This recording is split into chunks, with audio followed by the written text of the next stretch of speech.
Hey, here we go. Hey, hello, Hey, what's everybody. up? It's the Fantasy Books and Games comic book preview stream. I'm Aaron, this is Sam, What's up? and we're going to show off some of the new comics that come out tomorrow. Nice. It's another Like, midweek, like yeah. just in terms of the amount of things on the shelf. I don't know what it is, like October, it feels like there's just not been a lot of releases this month. Is it a five Wednesday It is a month? 5 Wednesday month, which Okay. I think we talked about that last Yeah. time. So I think it's just a little bit more spread out. Right. So it happens. But Yeah. you know what I'm excited about? Facsimiles. I love starting off with the facsimiles, and there are a handful. There's like two and a half facsimiles coming out tomorrow. We're going to Half. talk about all half. Yes.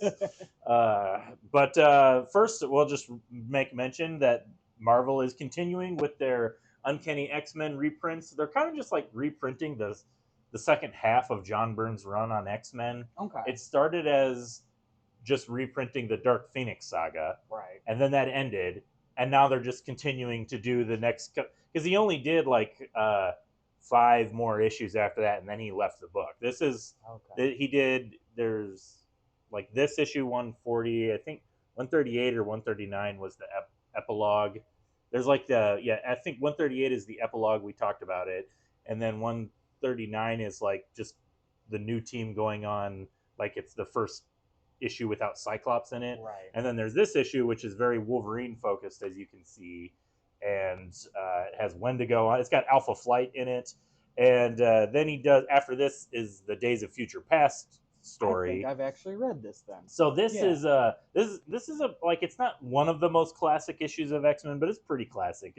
I mean it's a great issue, but it's notable. I actually could talk about this issue a lot because it is the very first issue of not the first issue of X Men I ever read, but it's the first issue of John Byrne's X Men. Like I had Uh, read, I don't remember which Claremont books I would have read. I mean, I guess I would have read some of the '90s and the late '80s stuff before this, but this was the first issue of like the really like classic golden era of Uncanny X Men, yeah. and it was because I read it in a reprint, X Men Classics or Classic X Men, and so I had that because they were reprinting the book at the time Yeah.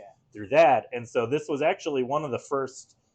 It was an early. I was really young when I read it, and so it's definitely the first John Byrne issue, and it's a really good issue. Like I said, it's got Alpha Flight, and I'm only mentioning that because for the longest time, it's got Nightcrawler in it. I love Nightcrawler, classic Nightcrawler too. Yeah. But for the longest time, so there's this scene where Wolverine is talking to Vindicator, and Wolverine calls him Mac, and in my little kid brain, I just assumed that Wolverine called everybody Mac the same way that he calls everybody Bub, Bub. Yeah. and I was just like, oh, in the old comics he called people Mac, and in the new comics he calls them Bub, and it even though I read it back to front many times, I like did not put it together that Wolverine was calling this guy Mac several times because that's his name, James McDonald Hudson. Oh. It even Yeah. says it there, because like that's the thing. Like Claremont is an old school writer. He makes sure that every character's name is on the page at some point in the issue. Right. And so I just like did not put together that Mac was short for McDonald. And for a very long time, I thought Wolverine called people Mac. Like, What reinforced that? Like, what did you he see him call other people? no, but he says it like three So many times in this times, issue. Like yeah. he calls him Mac, and I didn't realize there is one part. There's one part where he's talking about him, but I didn't realize he was talking about him. I thought he was talking to this character, like he'll be okay, Mac. But it's actually like that's a period. He'll be Yeah. okay. Mac designed the battle suit. Sure, Like yeah. I just, I was a little kid. Yeah. Okay, I was Honest I was mistake. very young. Yeah.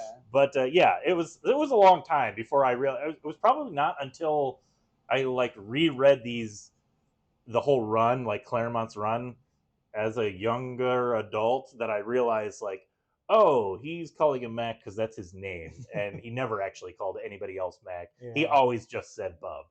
You know what? You grow up, you live, and you learn. Yeah. But anyway, this is a great issue. I guess it's notable because it's the issue where Alpha Flight disbands. And then after Byrne leaves the book, he would go on to restart Alpha Flight in their own book. And that was kind of one of, like, John Byrne was the one who always wanted to do Alpha Flight. He's Canadian. Oh, I didn't know And that. so John Byrne is the reason that Wolverine, I don't want to say the reason that Wolverine is as popular as he is, but he's basically the reason that he's as Right. popular as he is, because they were even talking about kind of writing him out of the book because he just was like, he's the tough guy, but they didn't know if Chris Claremont really liked writing like romance dramas, you know what I Yeah. mean? And like yeah. early Wolverine was just kind of rough and gruff, and he pined after Jean Grey, but it kind of like that went away fast with when they killed her. And so like they were like, yeah, maybe we don't need Wolverine, and John Byrne was like, no, we need a Canadian on the team. And so John Byrne really just like put Wolverine in everything to make Nice. sure that Wolverine was like just the coolest character, and it worked because Wolverine is the coolest X-Men character. But yeah, so that's coming out tomorrow. Cool facsimile of Uncanny X-Men 140, also coming out tomorrow. I'm very excited about this one. Okay. This is Action Comics 252. This is the very first appearance of Supergirl. Oh, wow. This is my camera's a little fuzzy there. Let me try that again. There we go. Get into Better. focus. I think this is from 1958 when this one would have originally came out, and this has been reprinted several times. But this is I really like this issue as like far as like Silver Age Superman stories go. It's got two short stories as Action Comics did at the time, and it's got a fun one with Metallo where he impersonates Superman. And I'm only pointing it out just to point out like how like weirdly macabre sometimes these old stories were. So in this story, spoiler alert, Metallo dies at the end of it. Oh. And it's because Metallo is impersonating Superman because he has a robot body that has super strength, so he can trick people into thinking he's Superman. Right. And then Superman tricks him into using kryptonite to kill Superman. Like he's got it. It's yeah, like in this story, he's like, oh, the kryptonite, no, it's gonna kill me because Metallo is powered by kryptonite. Right. You remember, and Superman actually tricked him by giving him fake kryptonite and then pretending that it was killing him, and then Metallo just dies because he doesn't have kryptonite, and it's like So Superman killed Metallo by just like giving him fake kryptonite. And then I like, What? yeah, exactly, like it's pretty brutal. Superman just murders Metallo. Oh my god. And then it's even funnier because then like Superman shows up and the police explain like, oh, we figured out he was the one, not he was really Metallo, not Superman, because of his fingerprints. He thought he had the perfect caper, but he was wrong. And Superman goes, I know, Inspector, he was dead wrong. Like it even ends on like a zinger, like like Superman's laughing about Metallo dying, like That's man, so messed up. That's Superman. Yeah. The old stories are they're fun like that. They're funny like that. And and of course it has the let me get this on camera here. The Supergirl. This is the very first appearance of Supergirl, and it's pretty. It's good. I like it as far as Silver Age stuff goes. It is particularly noteworthy, though. It is funny because there's a part where Superman is explaining, like, she tells her whole origin of the city of Argos and how they survived the Krypton explosion. Right. And there's actually this really like touching, heartwarming panel where they like realize that they're cousins. Like at first he just thinks she's another Kryptonian. Right. And he's like, oh, that's cool that there's another Kryptonian. But then they find out that they're cousins and they like hug. And the caption says, this is perhaps the happiest moment in Superman's life, to find he has a long lost living relative from his native world. I mean, because you got to remember, he grew up like basically an orphan. Right. And I don't know, it's a pretty wholesome moment. But there's a good gag later on. That's not actually what I wanted to focus on, where he tells her she needs to have a secret identity, and so she comes up with the name Linda Lee, and Superman actually comments. He's like, "Oh, weird. Lana Lang was my first girlfriend, and Lois Lane, is my new girlfriend, and she picked the initials LL. What a strange coincidence in my life." That's not even to mention Lex Luthor. I was about to say. Because it was a known thing that for whatever reason the writers just were using the double L initials for Superman characters. Even in 1958, they were commenting on it, like how weird that all these characters have LL names. So anyway, Oh, it was just uh, a coincidence. That wasn't by design. no, I don't think it was by design. I Oh, think it was a coincidence. I mean, it was probably like just like Stan Lee famously admitted that he used alliterative names just so that it was easier to remember right. because he was writing 10 books a month and he was coming up with all these characters and he's like Bruce Banner, Peter Parker, Matt Murdock, Yeah.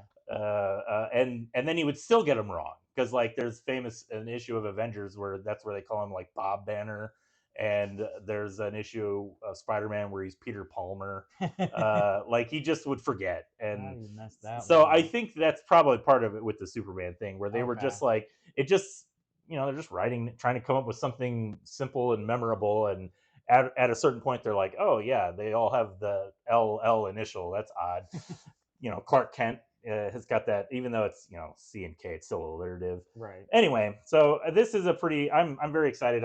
I've read that they've reprinted this before, but I think it's still cool that they're putting it on that facsimile edition. I love me some facsimiles. Yup. Very excited for that one. Okay, next up, this is the half facsimile, Okay. and I say that because it's not really a facsimile. It is Savage Sword of Conan Reforged, and I saw this on the shelf and I said, "Oh man, I don't need another Conan book. I'm already reading the regular monthly Conan book. I'm reading the regular twice month, no, not twice monthly, every other month Savage Sword of Conan. There's the event Conan book. So this is the fourth Conan book that they're putting out, and I love Conan, but Yeah. slow down a little bit." And then I saw what it was. First of all, this is the B cover, a classic Conan cover by Boris Vallejo. He's an artist who did a ton of stuff in like heavy metal and Yeah. he did a lot of classic Conan covers. And I realized that this is a reprint issue. So Oh, okay. this is reprinting two classic Conan stories from the original Savage Sword of Conan, but with new colors. So it's been updated because the original Savage Sword of Conan was in black and white. Yeah. So this is a new printing, and it has two stories by two of the greatest comic book artists of all time. The first one, it's a retelling of the Frost Giant's Daughter, classic Conan story by Robert E. Howard, with art by one of my favorite comics artists of all time, Barry Windsor Smith. Just like the Conan artist. He's basically the guy that kind of created a lot of the early imagery of Conan he was the first artist on Conan the Barbarian, the Okay. comic. And he was also borrowing from a lot of what like Frank Frazetta was doing for the paperback covers, Mhm. but still, just really beautiful story. I don't want to show too much of it. I also have to be careful because there's some implied nudity. There we Yeah. go. There's a If page. you've read the Frost Giant's Daughter, you know what it's about. There's also like it gets a little saucy at one point, and this is the Ah. 1970s version, so it's a little toned down, Ooh. Okay. but it's still it was the Savage Sword. It was the black and white book where they were allowed to be a little bit more adult, Mhm. and so it's got that in there. It also has another one of my favorite. Well, first of all, it has an essay by Patrick Zurcher, who's one of the contemporary artists that are working on the Savage Sword of Conan, Okay. and it's got another Barry Windsor Smith piece set to a poem by Robert E. Howard, and then also another one of the greatest Conan artists of all time, Big John Buscema, uh, illustrating one of the classic Robert Howard stories, The Tower of the Elephant. This one is so classic that we've talked about The Tower of the Elephant on the stream like within the last 2 months. Somebody put out a hardcover illustrated hardcover illustrated book of the Elephant's Tower with I forget which artist it was that illustrated it, but it was like it was just a full page of illustrations set to the story. So it's Oh, like cool. it was like 30 pages of full page illustrations with the story told through it, and it was really good. And we talked about it on the stream, but this is another interpretation of the Elephant's Tower by another one of the greatest comic book artists of all time, John Buscema. And actually, this is one of my favorite interpretations of it. Like, I love his page layouts. They're so like full and dense, and he's such a Yeah. great artist. And he draws a really good Conan. Like Conan's so just meaty and you know, like got that. I just like he's always got that like surly look on his He's face, always you looking to know. the side like Yeah, that. he's not trustworthy, you know. Yeah. But yeah, and then I don't want to spoil the story, but it's one of my, like I said, it's one of my favorite Robert E. Howard stories that I read from the original Conan short stories, because it's one of the ones that's like really Lovecraftian, which I don't know if Oh, you know okay. much about Robert Howard. He and H.P. Lovecraft were friends, Oh, and okay. so their writing styles kind of informed each other. And so some of the best Conan stuff has like a little bit of that Lovecraftian like existential horror to it, Little where there's eldritch to yeah a it. little Yeah. eldritch horror, and that's spoiler alert. There's a little bit of that in the Elephant's Oh, Tower, and okay. so it's really really good. But anyway, so I was happy. I was prepared to not buy a fourth Conan book, but if it's reprints of classic stuff presented, and I guess that's another thing I should point out is that the coloring looks good. It looks appropriate to the era, which is the biggest thing for me. As a Right. lot of times you see these books that are recolored and they're just, I would call them hatchet jobs, where they try to give it like that modern color sheen, Yeah. and they try to make the image more three-dimensional than it needs to be. And it's like you already have this beautiful ink work on the page creating the depth and the dimension of the image. Just put some, I don't, not to say simple colors, but Let it you know, breathe. let it breathe. Exactly. Yeah. Yeah. And so this is a good looking book. I was very happy with the colors, and that would have definitely made or broken whether or not I wanted to Yeah. get this. But I could I see was that. really happy with it. Nice. All right, a few other trade paperbacks coming out tomorrow. We're gonna make a Ooh. brief mention of Sonic the Hedgehog, or I should say DC Sonic the Hedgehog. Hmm. We've had a lot of people kind of come in and asking about this Really? series. Yeah, I don't know, has it done well in the Belleville store? Not terribly. Most of Mm-hmm. our Sonic customers are like pull and hold only. We don't get a lot Gotcha. of people shopping Sonic Okay. when they come in. I read it. It was cool. Yeah, Yeah, yeah. yeah, it was neat. I read the first issue and I didn't read beyond that. I was like, this seems like a perfectly fun crossover comic, but I Yeah, wasn't totally invested. I've never, I guess I should say, I've never really been into Sonic. Like I okay. played the original Sega Genesis, the first two. I think I might have played the third one had Knuckles in it. I Yeah, think. third Okay, one had I think Knuckles. I did play the third one, but the first two were the only ones I really played. Yeah. And then I played the Sonic Adventures 2 on the Dreamcast, Okay. Oh, which you got the vintage experience. I, I don't know if you're aware of this, Sam, but I'm kind of an old guy. Uh, I, I didn't play it recently to have the vintage experience. I played it on the Dreamcast when the Dreamcast was new. Oh, dang. Um, but I still have my Dreamcast, but I don't have that game. So Yeah. maybe I need to track it down. I feel like Sonic Adventure 2 is when Sonic became kind of this like different cultural entity, That's a like good, yeah, that's probably true. yeah. Uh, and that's the one that everybody talks about still. Yeah, Like I remember I played it. I remember like half of it, like the Sonic levels were fun, and all the rest of it was boring. Like basically. yeah, Yeah. okay, okay. I'm not. That's just my No, you're memory. not alone. Like you play as Robotnik in some levels. I Yeah, think you get this he's cool like little in the mech tank that's thing. really Yeah, slow and you yeah, get to shoot missiles, but yeah, it's just and like the fun. Tails levels were. I don't know. You were also in a tank as Yeah, I was well. like, this is Yeah. like the Sonic stuff was great. I just like speeding Yeah. around. That's fun. I hated the Knuckles and Rouge the Bat missions where you had to find the treasures and stuff like that based on the Yeah, hints, and the hints were really cryptic and oh. yeah, that it's exactly. So yeah, half of the game is really good, and the other half is not. But anyway, yeah, I mean it's the Justice League and Sonic the Hedgehog, and there's definitely an audience for that. I know Yeah. we have a lot of like younger readers in our store, Cool. like people like parents that bring their kids in, and we have a lot of Sonic fans. Like the regular comic series does pretty well. And so, I mean, yeah, I mean, come on, Sonic and the Flash, like Yeah, that's it an makes obvious sense. team up. But I was kind of surprised, not surprised, but I thought it was neat that they just went full on with Darkseid as like the villain, Yeah. you know. Yeah. So anyway, people have been asking about it, and we've been sold out of the issues. But now the trade paperback is out, so you can read the whole thing in trade paperback form. All right, one other trade paperback, two here actually. One we'll briefly mention.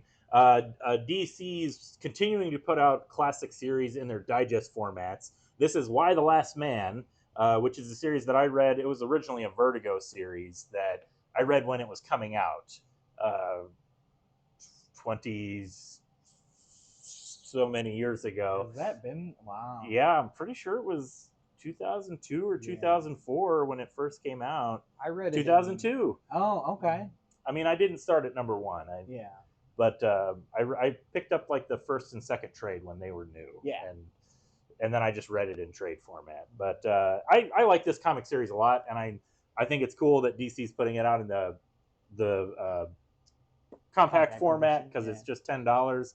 Although this one is like, unlike a lot of their other compacts where it's kind of just like a whole series in one book, this is they're gonna have to put out several of these because it's only 10 issues in each compact, and at that point it is technically cheaper than buying like the hardcovers for sure, but like I feel like you're still gonna end up needing to buy like 5 of these. What was the run like? I don't remember if it was like 50 issues or not. It might have been like 40. I read like the first 20, like the first compendium. Yeah, it's a really good series. It is. I remember everybody being kind of let down by the ending. I've heard that. Which I would have to reread it again to get. It definitely has that thing where there's like it all kind of like builds up to this big exciting moment, and then it happens, and then there's like a boom, hard cut to like 5 years later or something, and so you sort of like you get to a little glimpse of the effects of the after effects of the climax, but it's I don't know, it's that could go either way. That 5-year correct, like that. Yeah. I don't remember if it was exactly 5 years, but it's like a period of time. Gotcha. But anyway, so Y the Last Man, check it out if you haven't. If you watched the Hulu series and didn't like it, I recommend you read the comic because I hated the Hulu series. I didn't even know there was a series. It came out and bombed, and everybody forgot about it. I think they only did one season, and I watched the first episode, and I just absolutely hated it. It was an hour-long episode, and he didn't become the last man until the last like minute of the episode. It was like the whole episode was like just getting the history and to know all these characters, and I'm like, spoiler alert, in the comics it happens like immediately. Yeah. He like wakes up and he's the last man, and he has to piece together what happened over time. In the episode it was just like introduce this character, what they're doing, that's all leading up to the moment where he becomes the last man, and I thought that was boring and stupid. I don't care about what these characters are doing before the event. I care about the post-apocalypse, Come on, anyway. That's what I'm here for. Right, exactly. Yeah. Anyway, so yeah, but Y the Last Man, highly recommend. Another book that this is one that I have not read entirely, but I'm really looking forward to reading it. I've been waiting for this trade for a long time. This is Null Hunter, which now has the Olympus Null Hunter. Did you read this one at all, Sam? No, I read the first 2 issues, and then I missed. I like didn't keep up with them, and we sold out of some of the issues, so I couldn't I didn't want to track. I just figured I'll wait for the trade. Right. You know how it is. But this is a very cool comic. It's like a cyberpunk retelling of the 12 Labors of Hercules, set in like a sci-fi future. It's great. That sounds amazing. Exactly. It's such a simple high concept. Yeah. And I really like it. Like the main character is like this ex-soldier from the Olympus Corporation, and he kind of gets sent. He's like trying to get back in the good graces of the corporation. So he's taking all these like jobs, like mercenary jobs, and like the 12 labors. 12 of them. Yeah, 12 of them exactly. And it's all just reinterpretation of the classic Greek myth, but in this cyberpunk future setting. Like for example, the Hydra. Hercules famously slays the Hydra. Right. Even in the Disney version, even if you only know the Disney version, you know that there's a Hydra involved. And I really like the way it's presented in here, where it's like a cult gang where everybody is jacked into like a neural net, and it's one guy that controls their brains. So they're like puppets. One of them. Exactly. Yeah. And he operates like 50 guys all at the same time, and every time Hercules, or like he'll like exist, he can bounce back and forth between them. Okay. So like he'll be in like one guy, and then Hercules, I can't remember what his name is in this, but I'm gonna call him Hercules. Yeah. You know, Hercules will kill him, and then he's already switched to a different guy, and there's just like hundreds of these guys, and he has to just keep killing them, trying to get to the source guy, and it's a really really really good interpretation. Like I said, I only read the first 2 issues though, but I loved it, so I'm really looking forward to reading the rest of this. It's written by Matt Walsh, who he's done a lot of stuff recently. I think off the top of my head, the thing I liked the most from him was he did the Universal Monsters Frankenstein series that was really good, and I know he's done some other stuff that I liked, but that's the only thing I can think of right now. And art is by I actually was not familiar, Gustavo Vargas, but it's a really really good looking book. Let's just put it back on the camera real quick. Like he just gets that gritty style just right. Yeah, it's good. All right, so yeah, this is definitely. I highly recommend No 100. You should also check it out, Sam. I need to check that out. Yeah. Okay, what's something that you read today that you want to talk about? I read. Okay, so we've been talking a little bit about the X-Men books and what's going on. I read X-Men Book of Revelation. Yeah, there we go. Yeah. How many? I know you didn't read all of the Book of Revelation tie-ins. Did you see, were there others, or was it just like these ones that you have here? The ones that I read were Book of Revelation and Radioactive Spider-Man. Okay, I think there was another one on the shelf. There's so many of these tie-ins. The Last Wolverine. Oh yeah, the Last Wolverine. I saw that one. Kid Omegas or Kids Omega. Kids Omega. Whichever it is. This struck me as more or less the main X-Men book. We were talking earlier about how it is kind of hard to navigate in this current event. What is the main book and what are tie-ins? I mean, not that you should necessarily skip the tie-ins, but like if you wanted to stick to the bare bones story, this is probably one of those books. I mean, here's just this. These are all the books coming out this month. Yeah. I think it is the first couple of weeks, because so we're at it's the Omega Kids, Radioactive Spider-Man, Last Wolverine, Book of Revelation. Undead Deadpool will be next week. Okay. Oh, it does have it has dates on these last couple of ones. Anyway, so yeah, it is like 4 books coming out each week. Yeah. That's a lot to navigate. That is a lot. That is a lot of tie-in stuff. But so we were talking about that a little bit. Like it's difficult to tell what's really the main part of the main story and what's just I don't want to say a pointless tie-in, because something can be not related to the main story but still be fun. We'll probably talk about that with Radioactive Spider-Man, where it's like he's not even related to the X-Men characters. Why are you doing a tie-in with this? But anyway, so tell me about this one, X-Men Book of Revelation. So this was really awesome. I like this book a lot. Okay. It takes the perspective of Revelation, so Doug Ramsey, after he's been transformed into Apocalypse's, well, not henchman, really. He's kind of calling the shots and ruling Earth right now. Yeah. It's like it's his heir, right? Like that's what he was trying to do? Yeah. Okay. So it's the heir of Revelation. He rules everything. This issue follows him as what are they called? The chorister? Chorister, yeah. So it starts with the training of a new chorister. She's kind of like our fish out of water character. Is that this character here? Yeah. Okay. I cannot remember the name of the character. It's all right. It's something like Elizabeth, but it's like Elbecca. Elbecca, you stupid child. Yeah. I think some of the setup that was really cool in this book revolves around an emissary that comes from Arakko on behalf of Apocalypse. Okay, because Apocalypse is on Arakko is Mars, right? Basically, I think so. I haven't read a lot of that later. The Hickman X-Men the Krakoa era stuff. I believe it's Mars. Okay, I think it is too. Yeah, and Apocalypse is not pleased with what Revelation is doing on Earth, so it's I don't know. I thought that was a cool twist. I was curious about what Apocalypse's relation would be to this whole event, because it's clearly it's a riff on the Age of Apocalypse idea. Yeah. So I was like, he's got to be a part of it in some way. Yeah. So okay, that's interesting. Yeah, it's pretty cool. So would you say you're I mean, we've talked about this last couple of weeks, but you're enjoying it, like I'm enjoying as an event. Yeah, the Age of Revelation has been pretty cool so far. Well, that's good. I have read.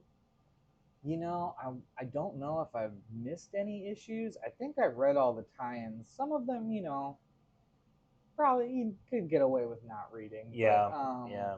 But it's always so hard to tell. Yes. Like, which I think you can. I think an astute reader though can tell. Like Yeah. first of all, if you're paying attention to the creative teams, like Okay. like Jed MacKay, if he's writing the book, probably related because he's kind of the architect of the whole Right, thing. exactly, and he's the author behind this one. Well, there you go. That's that right there. I think you could safely say any book written by Jed MacKay is going to be important to the event. But I don't know if Jed MacKay is writing in one of these issues a week though.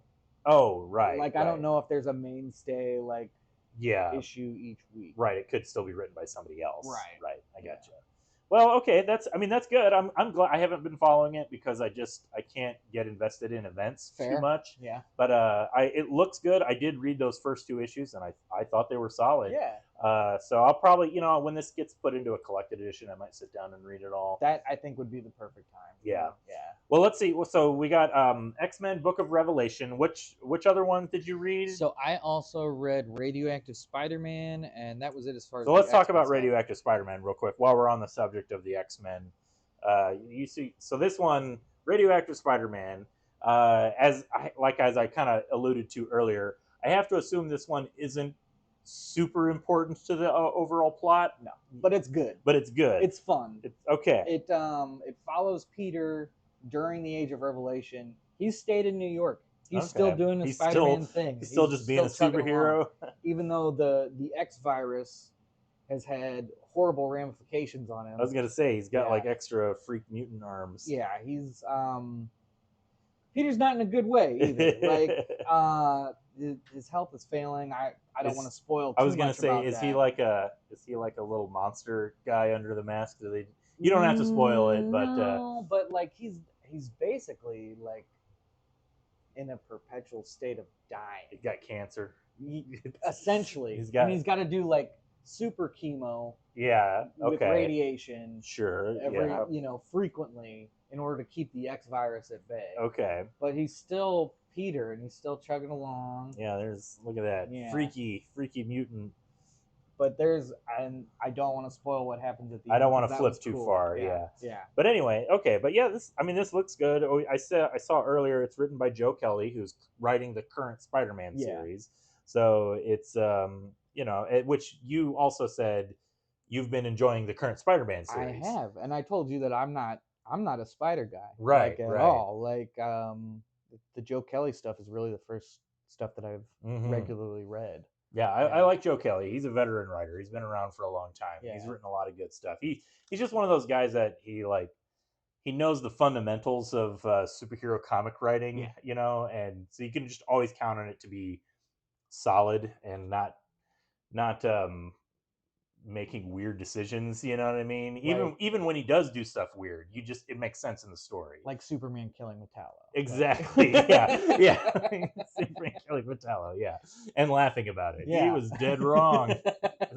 It's like my favorite thing in the world. It's so wild. It's so great. Yeah. All right. Well, so that's cool. I'm glad that you like Radioactive Spider-Man. While we're on the subject of events, so Marvel's got the Age of Revelation going on, and DC has the DCKO book coming out, and Superman number 31 is a tie-in to DCKO. And I think if you've watched this stream regularly, you've already seen me talk about how I'm kind of ready to dip out of Superman. You mean tap out? Tap out, yeah. Sorry, it took me a second. Oh, you got me. You got me. I'm tapping out. We talked about the first issue of DCKO, I think. Yeah, a little bit. And this is issue 31. It ties in with it, and because it's a part of the kind of related to the main crossover, I guess, DC is reprinting issues 29 and 28, which are also coming out tomorrow. And I did enjoy these issues, but I also just kind of I have problems with them and without going into like specific details, it just feels like this story, the DCKO tie-in, and these issues specifically are just really interrupting the story that Joshua Williamson had set that he was doing in Yeah. Superman. And so like for example, this just feels like more general DC type of comics that I don't always like. Where like in this story, the part of the big like as you can see on the cover here, I guess I should put it on the camera or on the down camera. Yeah. Like as you can see, it has the Legion of Darkseid in it, and so this part of this whole story is about the Legion of Superheroes and how they're the evil version that's been corrupted by Darkseid. Okay. And like it's supposed to be really meaningful and it's supposed to mean something because Superman has a rich history with the Legion. Right. But in the 30 issues of Joshua Williamson's run, they've never been mentioned because they were never a part of his original story. But now they're put in here because it's leading up to being part of the event, and it just feels like it never like if you weren't well versed in Superman, if you haven't read a ton of Superman comics like I have, you might not even know who the Legion is, Right. and you don't understand why it's a big deal that Superman's fighting an evil Legion. These would just be weird characters that you've never heard of because they're not set up in this run, like in this story. So you have to read other comics, and I don't even know if they're even set up in any other current like Superman comic. It's not like if you were reading Batman, Superman, World's Finest, or Superman Unlimited, or whatever the Dan Slott one. It's not like that would let you know who the Legion is. You know, maybe I don't know. Yeah. So that's me. That's my little mini rant, my little mini complaint. So I'm probably going to skip the Superman issues that are part of the DCKO event, which I did during Absolute Power. I did the same thing, and then I came back afterwards and just continued reading. So like that's interesting because I've heard mostly positive stuff about Absolute Power. So I did go back and get the Superman issues that tied into Absolute Power, and I enjoyed them. Oh, okay. So I didn't read the whole Absolute Power event. Yeah. But I did get the issues that kind of keep it going, and it's they were good enough. Yeah. But I've been less than satisfied with these, but there's I don't want to be like too much of a downer because like if you're enjoying the DCKO event, you will probably like these. Like it does have to do with what's going on there. Cool. I just like, as you said, I've tapped out, and I'm not really. I'm on record as saying I just don't like event like crossovers in comics. I think they interrupt whatever's happening, and well, clearly because it interrupted what Williamson was. I think it did. I really think it did, and he without spoiling anything, I do think he is kind of using the DCKO event to try and get back to his original story. So we'll see what happens with that. But I don't know. I'll probably come back in a few months after the event is over and have like I'll take a break. Yeah, and we'll see how I think. See what I feel. Oh my goodness, excuse me. Okay. There's a few books here from my like regular poll. I just want to briefly mention Absolute Wonder Woman. Number 13 comes out tomorrow. This continues to be an excellent book. This one is I believe is a different artist in this issue, but it's still really good looking. Oh yeah. Let's put it down here. Yeah, this is I like the style here. It's good looking book. Matthias Bergara, who I know him from something else recently that I've read, and I can't think of what it is, but this is really great looking. Is it maybe like Batman Dylan Dog? I don't remember. It's got a real European art vibe, and I really like it. So this, like I said, Absolute Wonder Woman continues to be like the coolest. I think maybe the best Absolute book over Martian Manhunter. Well, Martian Manhunter I loved it, but it was only 6 issues, and it did sort of get to a point where I was like, this went exactly where I expected it to go, and then it ended. Mm-hmm. And Absolute Wonder Woman's got a little bit more of a long-term story going on that I just think continues to be really great. We will see when Absolute Martian Manhunter comes back with issue 7 in February if they can kind of keep the momentum going. Also, in my regular pull list, I think I talked about this one, The Invisible Man, Universal Monsters. I really like these Universal Monsters horror comics. These are really good. And this issue continues to be really good. It's written by James Tynion the fourth, art by Danny, and the plot, like, I think what I like about these issues is that these all of these Universal Monsters issues are just 4 issues. So all the series, I should say. So this is issue 3. So like it really ramps up to the climactic conclusion that we're going to see in the next issue. Cool. And there was like this, for the most part, follows the original Invisible Man story pretty closely, but then there's a little bit of a twist at the end, which I won't spoil, and it definitely got me excited about the final issue and where it's going to go. Let's just look at this cover too. Yeah, like, what a cool cover. It was a cool cover. The art inside was beautiful. It's a really good looking book. Yeah. So if you haven't read these Universal Monsters books, they're all great. They're all. I mean, I think your interest in them might vary depending on your interest in the characters. You know, like not everybody likes the Mummy, but I really liked the Mummy series, for example. They're just all really good. Yeah. Also, in my regular poll, we got only a couple of more books to talk about, and we might be dipping out of here. I mean, I don't know. I can probably go on at length about some stuff, but I think I've talked about this series, Escape by Rick Remender and Daniel Acuna. Yeah. I love this comic. I think I was talking to you earlier. I'm kind of always in a state where I'm trying to not take on too many new series because I just want to, like, I've got so many comic. My to read pile is just huge. Mine you know what I too. mean? Yeah, I know got what so you much stuff I want to read, and so I saw this book and I said that looks like a good book. I'll read issue 1 and see how it is, and it was pretty good. Nice. So, but I was like, I don't know if I'm going to get fully invested. So I read issue 2 and it was pretty good, but I don't know if I'm going to get fully invested. Issue 3 has got me. Yeah.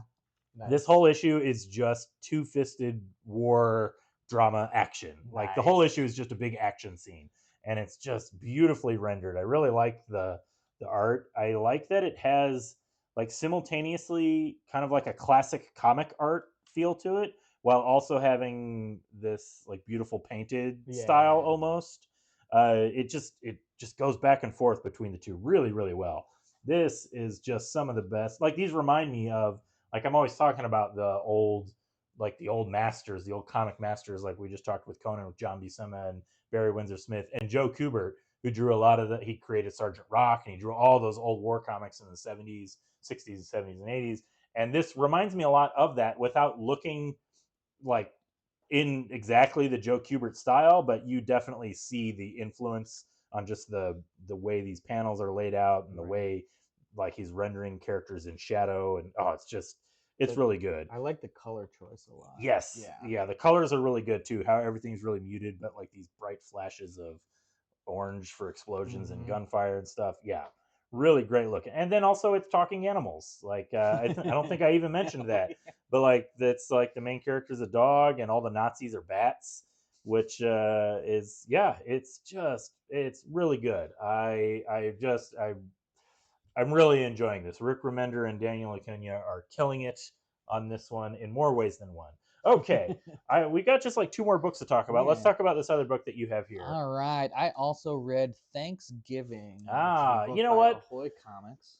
Thanksgiving just keeps getting earlier and earlier every year. Halloween isn't even over, and we're already talking about Thanksgiving. Well, it's probably more akin to Halloween than it is I to see that there's a butcher's knife on the cover here. So it's a nice family get together for Thanksgiving, and one of them turns out to be a serial killer. Okay, all right. Now I know I asked you earlier if this was an adaptation of the Eli Roth movie. And I had no idea. Yeah, well, I have to.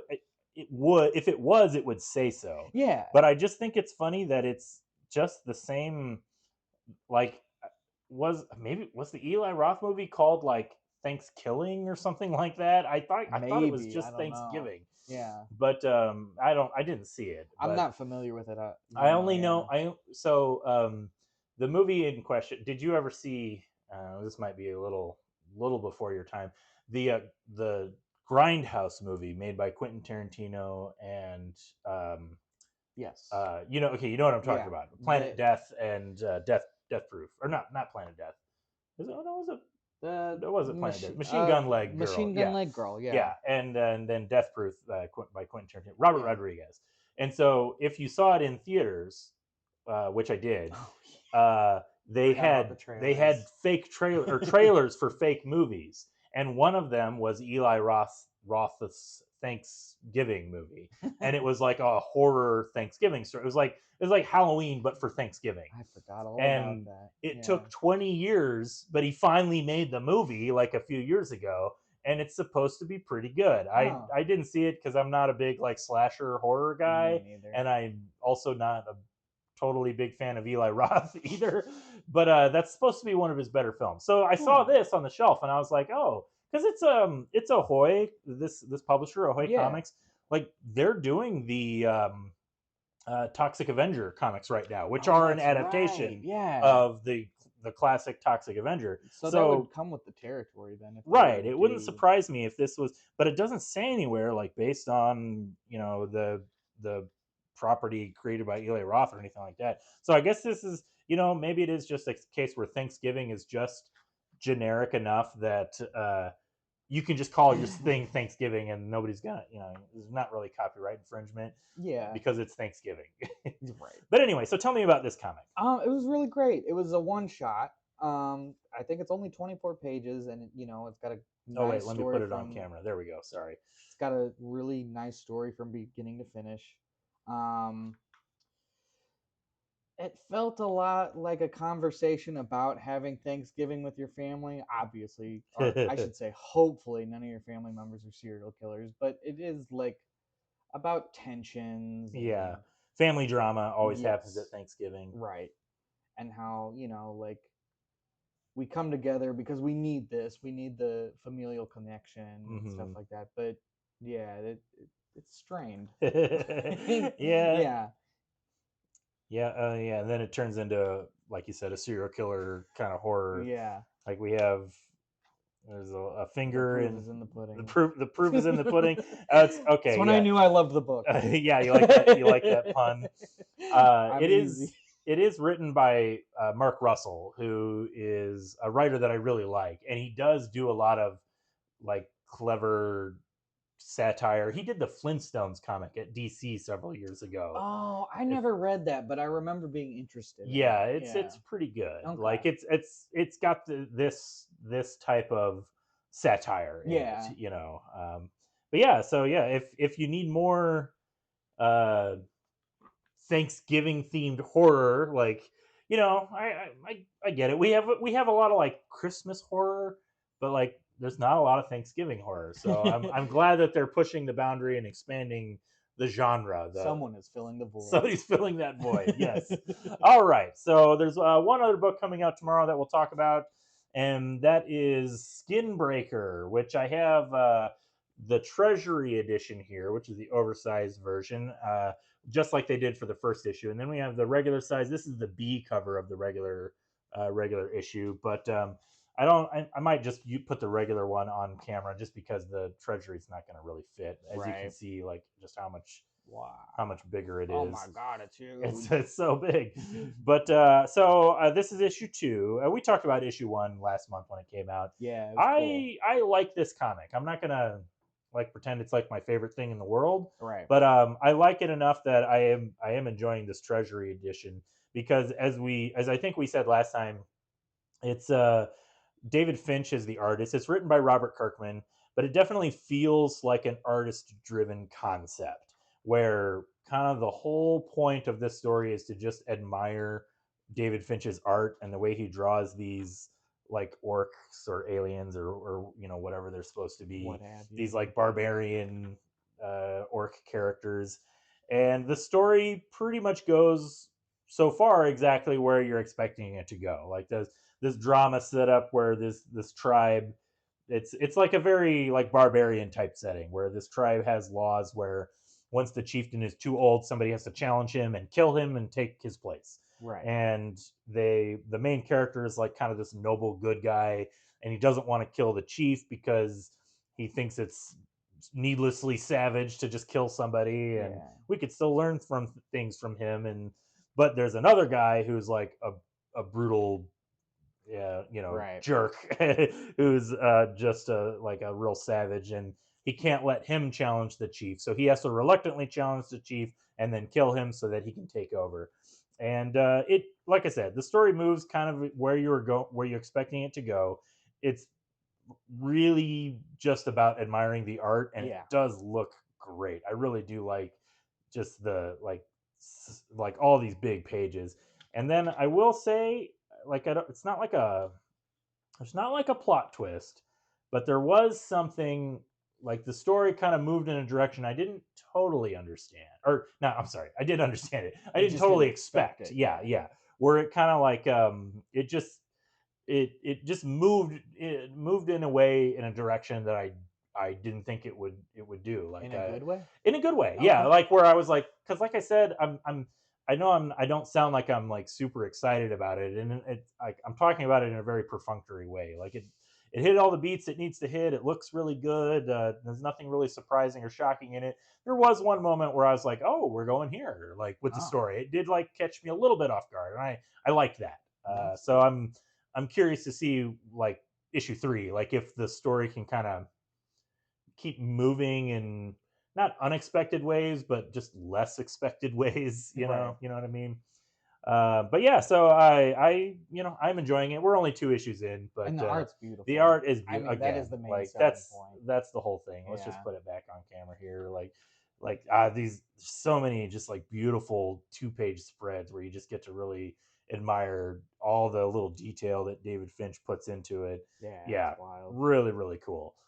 So yeah, I recommend Skinbreaker if you like barbarian fantasy type comics, which I do. Nice. So yeah, very, very good. All right, I think that's everything. So we're gonna call it there. Nice, timely. Decent amount of not too early. Yeah. But all right, everybody, well, thanks for tuning in. Like our friend Dan says, there's comics out there for everybody. It's not just superheroes. Sometimes it's a Thanksgiving murder and sometimes it is what else, Sonic the Hedgehog. And then also a lot of times it is superheroes and more murder. And more murder. Yeah. Lots of murder. But yeah, we'll see y'all next time. We're out of here. Bye.